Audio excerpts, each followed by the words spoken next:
நம்ம கடவுளால பண்ண முடியாத 3 விஷயங்கள் என்னன்னு தெரியுமா? நம்பர் 1, எபிரேயர் 6:18 என்ன சொல்லியிருக்குன்னா, எவ்வளவு வேணும் பொய் உரையாத தேவன். நம்ம கர்த்தரால பொய் சொல்ல முடியாது. ஏன் அப்படின்னா, காட் இஸ் ட்ரூத், அவர் உண்மையுள்ள தேவன். நம்பர் 2, மல்கியா 3:6 நம்ம கர்த்தர் மாறாதவர், அவர் எப்பவும் மாறவும் மாட்டாரு, மாற்றவும் முடியாது. சில தியாலஜியன்ஸ் இதை எப்படி சொல்றாங்கன்னா, இம்யூட்டபிலிட்டி ஆஃப் காட், அதாவது மாறாத தன்மை கொண்டவர் அப்படின்னு சொல்லியிருக்காங்க.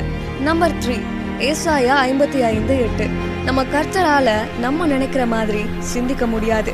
ஏன் அப்படின்னா, அவருக்கு நம்ம கடந்த காலம், நிகழ்காலம், எதிர்காலம் இதை பற்றின நாலேஜ் ஒரே நேரத்தில் இருக்கு.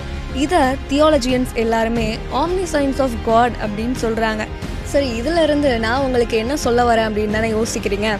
நம்பர் 1, நம்ம கர்த்தர் அவருடைய பிள்ளைகளாக இருக்கிற நம்ம எல்லாருக்குமே வச்சிருக்கிற திட்டங்கள் நம்ம திட்டங்களை விட சிறந்தது.